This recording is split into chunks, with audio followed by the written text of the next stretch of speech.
Yes, welcome back to my channel. We had a couple of actually somewhat decent games yesterday, which is obviously great. And we're going to get through both of them in this video. That's right, we're going to cover two games in this video. We're going to go break down some vision as well over in front of the TV, which is awesome, again, from both games. So stick around if you want to watch both of the games. And then obviously we've got a great game tonight, which we will obviously be breaking down tomorrow, as well as the full round breakdown and review show tomorrow, which you should come back for. So please feel free to stick around and subscribe. But let's just get right into it, because we've got the Brisbane versus Bulldogs game. And I want to cover this one first because I think there's a little bit more substance to speak about, or at least a little bit more interest. And obviously it was one of the games.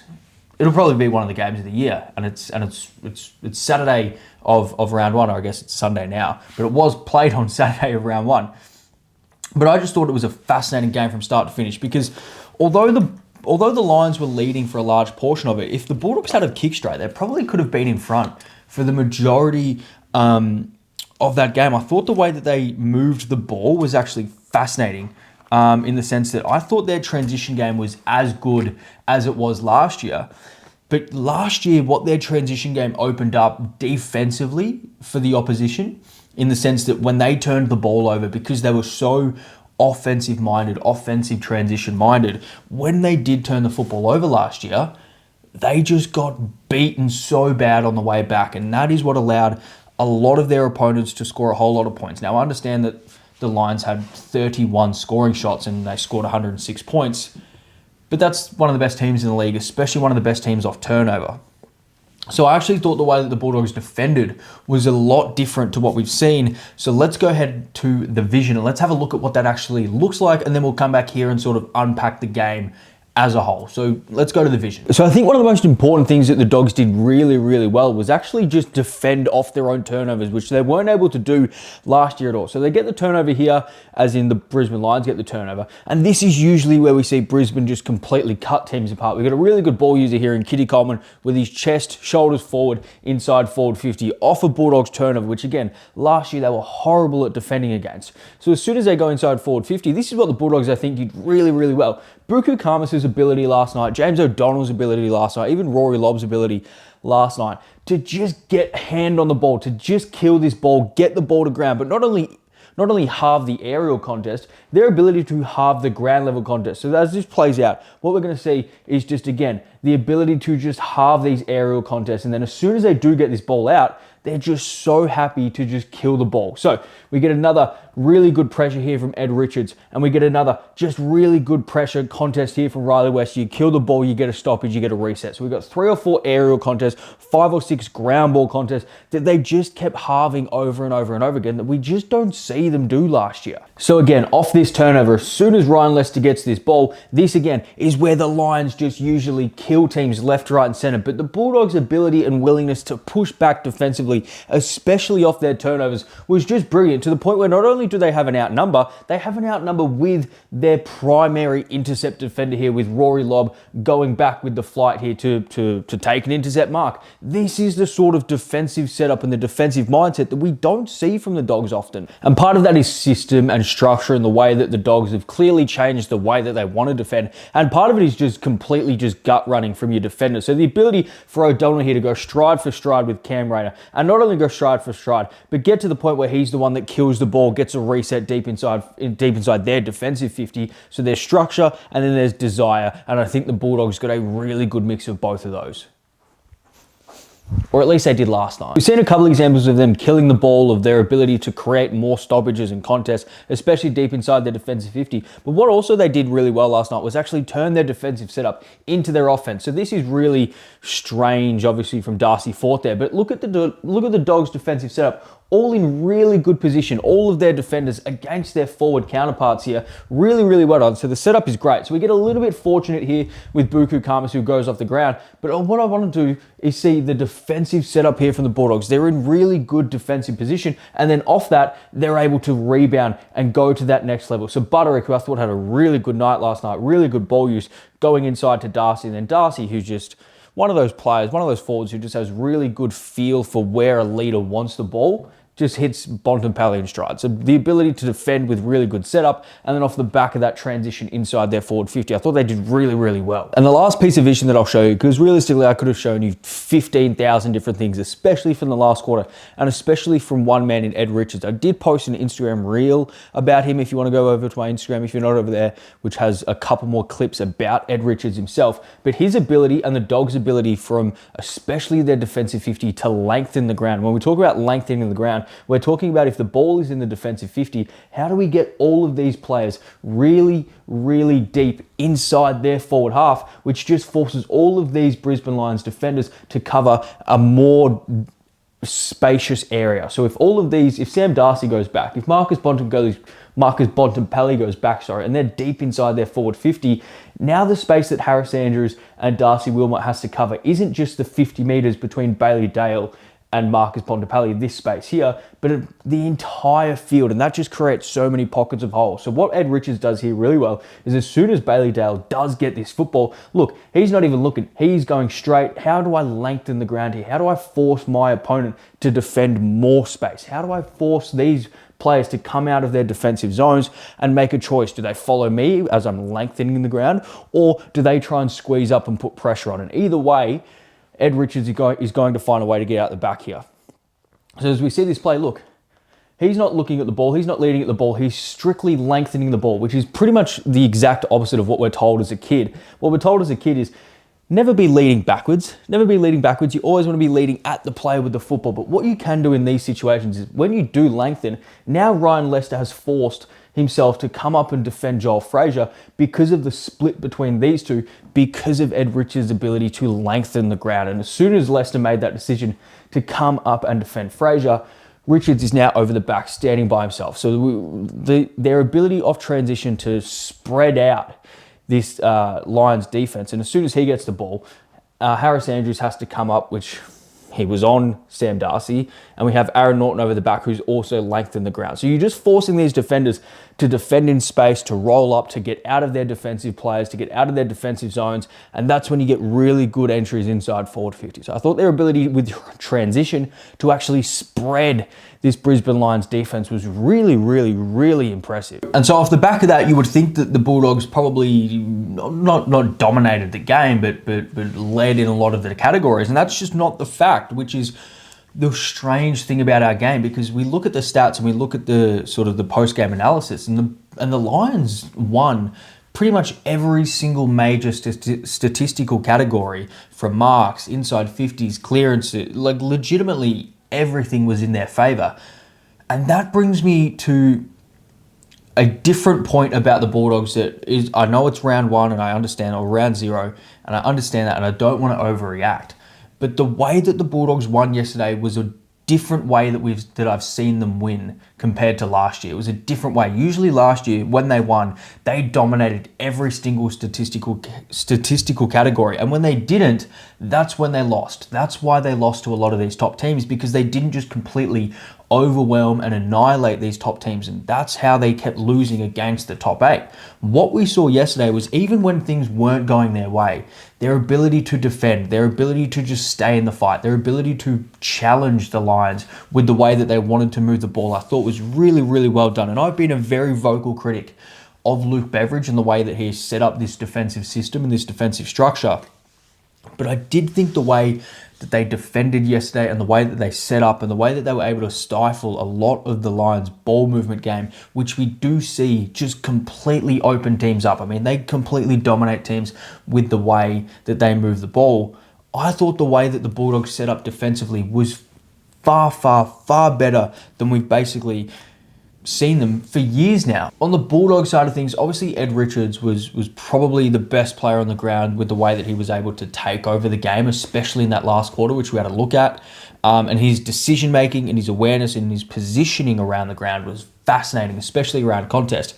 But the one player that I do want to speak about is Sam Darcy, and it's a weird one, because he sort of finishes the game. He kicks 2 goals, has 10 touches, and only the 4 marks, which for a bloke who's, got his pedigree and his standing in the game. You know, we've got people like Kane Corn saying he's the best player in the league at the moment, and you 10 touches, 2 goals. Does that really mean, does that really sound like you're the best player in the league? Well, he does things a little bit differently because of what I thought he did yesterday. And to be fair, I probably should have shown some examples of it, but I thought the way that he competed in so many different contests for the Bulldogs was just incredible, in the sense that there was some times where he was running 3, 4, 5 deep in contests just to get the ball to ground, to not allow Harris Andrews to take an intercept mark, to not allow Darcy Gardner to take a chest mark. And then there was some times where he would compete once, hit the deck, get up, run 15 meters back, compete again in the air, just so that the Lions, could not kickstart their transition anytime he was in the area. He was just so content and so determined on getting that ball to ground level to either force a stoppage or force a contest or give his midfielders time to set up, or give, more importantly, his defenders time to set up. Off the back of that, though, we do have to get to some of the negative points of the night. And when I'm talking about the negative points of the night, I'm talking about Harris Andrews. And I was looking online and I was, you know, going through the Twitterverse of different opinions, and I'll sort of bring up some of them as I'm speaking. His hit on Artie Jones, and it absolutely was a hit, has sort of just completely split the football universe, in the sense that there are some people who think he should be done for 5 or 6 weeks. There are some people who think it's an accident, potentially a week, maybe a fine. And I'm looking at it going, that's horrible. I mean, like that is a horrible look. So I tweeted it last night. I tweeted as soon as it happened, I said, and I quote, "Not really sure how to read that, but that's got to be weeks for Harris Andrews, right? Clearly high, could very well be intentional. At best, it's reckless," or I guess they call it careless now, which, you know, if you put through the matrix or whatever that the AFL has, it gets you down to about 3 weeks with an early plea for 2. But then I followed up after the game, and I said, the more you look at the incident, the worse it gets. It's not like Artie Jones was at hip or knee height. That was a wild and high swing after he looked at him. Harris Andrews looked back, knew he was there, and did a wildly swinging elbow. And I can understand. He was just trying to sort of trip him up, to sort of slow him down, to sort of shepherd him, to put some body contact on him. I understand that. But you are responsible for the outcome of your action if you swing an arm and it is at shoulder height, head level. You've intentionally swung your arm. You knew that the player was there. It doesn't really matter if you intended it to go in the chest or at the hip, because you've wildly swung your arm high. I mean, maybe I'm missing something here, and you won't meet a bigger Harris Andrews fan than me. I mean, I had him ranked 3rd on my top 15 players coming into the season. I think he's extremely valuable. I think he's one of the best players in the league. I think he's one of the best pure football players that we have in the league. One of the most valuable players in the league. By far the best defender that we have in the league. So you won't meet a bigger Harris Andrews fan than me. But I've got to look at this objectively and say that is a terrible look. It is a terrible outcome. Artie Jones was basically out like a light. He's going to miss, you would think, at least a game. It's not looking good. Like this must be 3 weeks minimum, you would think, potentially straight to the tribunal, referred straight to the tribunal. I mean, that, like I could be wrong, but I'm looking at that going, must be, right? Like it must be, right? I don't know. So those are probably all of the main talking points from the vision to the way that the Bulldogs and Lions played. Now, both of these teams are going to be very, very good this year. Obviously, I think the Lions are going to be great. The Bulldogs, if they can continue playing defensively like that and even tighten up their defense, they're going to be extremely hard to beat given how good their firepower is in the forward line. But that's that game. Now we get to a slightly less great game, but a fascinating game, which probably has more talking points coming out of it. So let's get to Hawthorn and GWS. Now, this game was interesting for a couple of different reasons, and we'll get through them sort of one by one. But the first thing that I do want to point out is that it's not all doom and gloom for the Hawks. I know there was quite a few Hawks fans that came out afterwards and said, well, this is why practice matches matter. this is, we've got a few plotters in the team, calling for some players with some lack of effort and all of those things. And I don't want to be super doom and gloom because I think they did show some signs of what we know the Hawks to be, but I wasn't super high on the Hawks coming into the year because I just don't think that they got better in a sense. I was struggling to find how they were going to improve because the rest of the league, especially the top echelon teams, they added players to their list. They've got, young superstars on their team. And I'm looking at the Hawks going, you've got some young, interesting players. You're going to need a whole lot of natural development to occur if you want to take that your sort of next step, if you want to improve. And obviously teams around them are going to study them more. And I think that's what's starting to happen. I think teams around the league are starting to really study the way that the Hawks play, especially the way that they defend, because I picked something up in the match simulation and I made a video about it, and I'm going to talk about that in the vision once we get to it. Actually, you know what? Let's just get straight to the vision. A couple of the Hawthorn highlights, a couple of the way that the Hawks can use the new rules and some high points of the Hawks, but then also defensively where I think the Hawks are going to struggle, and then we'll come back and we'll talk all of the key talking points. So let's get to the vision. To be fair, there wasn't a whole lot of highlights from the Hawthorn side of things because I think the things that they did do well, they didn't quite do well consistently throughout the game, so it's hard to sort of put together a video where I'm showing their highlights if they only sort of did it once or twice. But Nick Watson was a very interesting highlight. And I wrote about this on my Twitter page, actually, about the way that we're going to see different players be very, very useful around centre bounce because of the new rules. So Nick Watson at centre bounce was a fascinating one because he's so quick, he's so agile. He puts himself here at the back of this contest next to Clayton Oliver and he instantly realizes, if I just create space, if I just give myself enough room, enough of a leg rope, he's not going to be able to keep up with me no matter what. So as soon as this ball goes up, Nick Watson instantly gets off the move. And if you can get a dominant ruckman position, if you can win a dominant ruck hit out and you can get players on the move, you're going to be almost impossible to stop around centre clearance. This is why the best teams in the league, this is what we saw with Sydney. This is what we're going to see with the Bulldogs a lot. This is what we're going to see with players like Nick Watson if Lloyd Meek or whatever the other bloke's name is, can become really good tap ruckman. That is the sort of play that you're going to be able to get.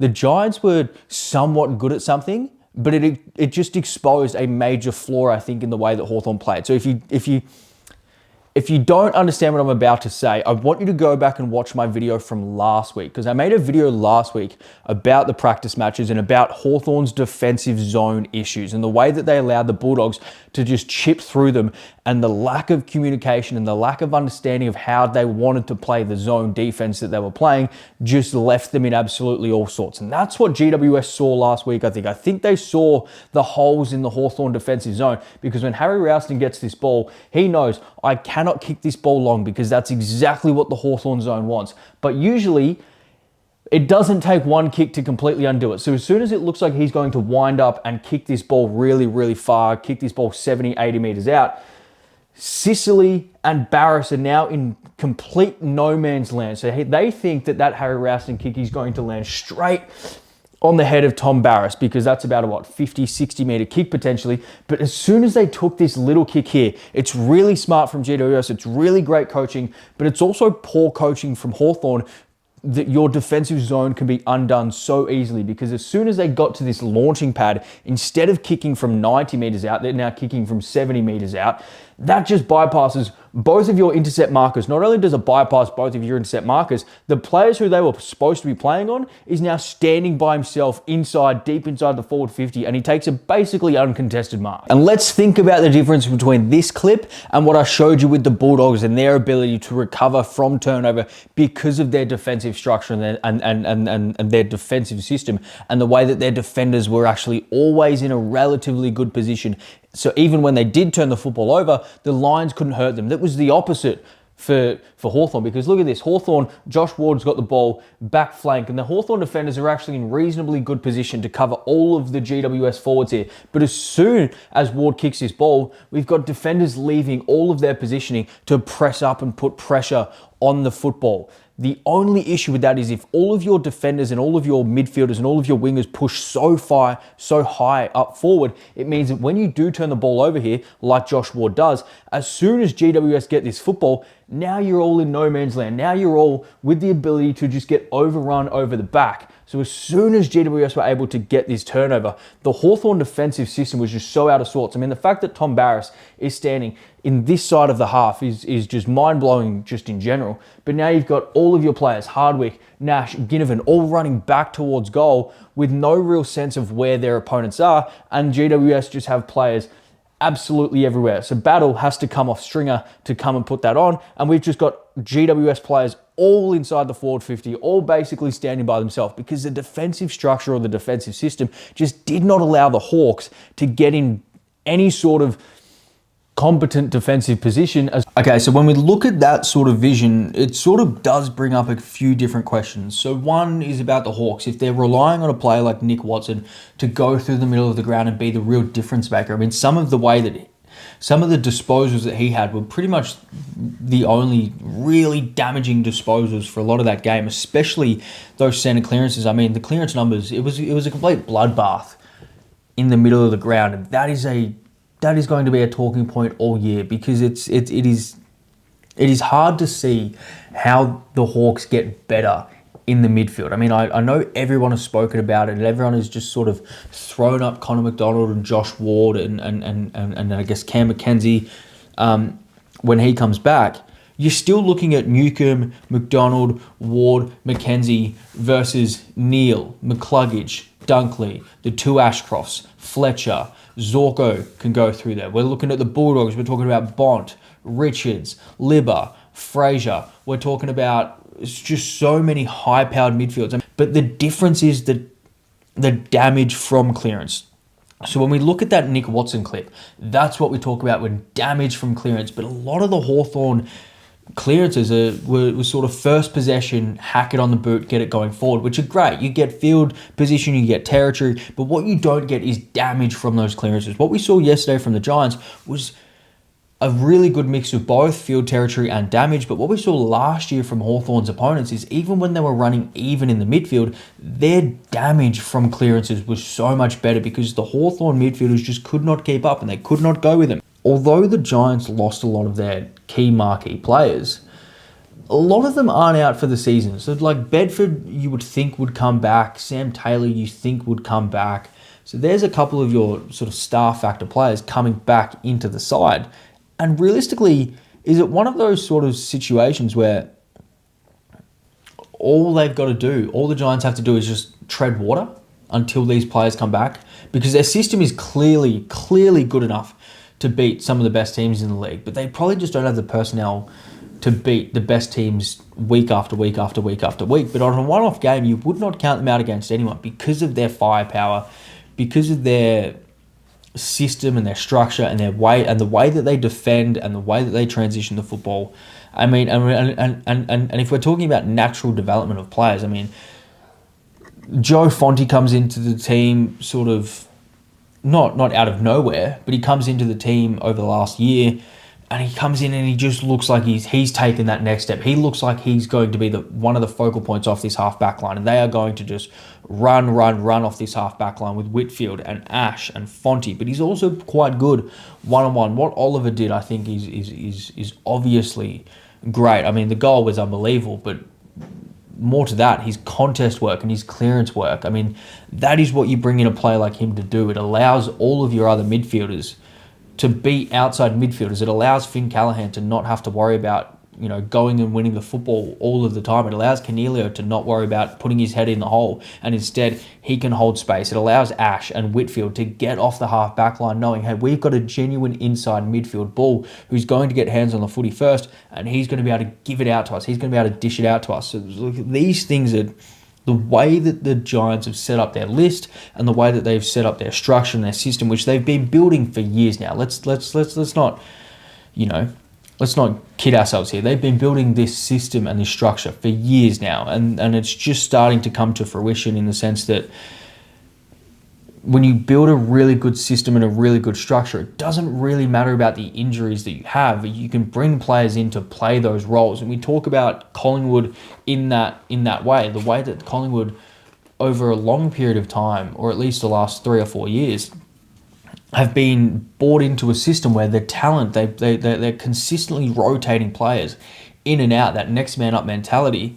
But that only works if your system and your structure is very clear and very understandable, and your players really truly understand it and buy into it. And I think that's what GWS have. They have a system and a structure that the players really understand and buy into. So when they do lose players, it really is that next man up mentality, and they just have complete trust that the system is going to work. When you have performances like yesterday against, you would think one of the premier teams in the league, even when you are undermanned and completely discounted, that is a game that the players look at and go, yep, this system works. We buy into it even more. The players continually buy into it. The confidence goes up in the system. And I think that is probably the most important thing for the Giants that have come out of yesterday, is they will get more belief and more trust in this system, which is just going to be such a fascinating story to watch for the rest of the year. Because if they can just tread water until their marquee players get back, they're going to be a hard team to beat.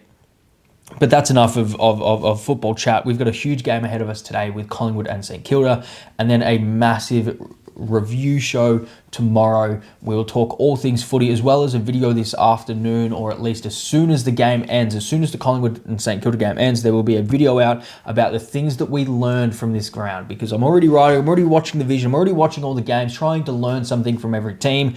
So as soon as that sort of game ends, bang, what we learned from that game. And then tomorrow we will release the review show, which I think is going to be really, really exciting, really, really cool. So please feel free to stick around and subscribe for that, and I'll see you next time. Cheers.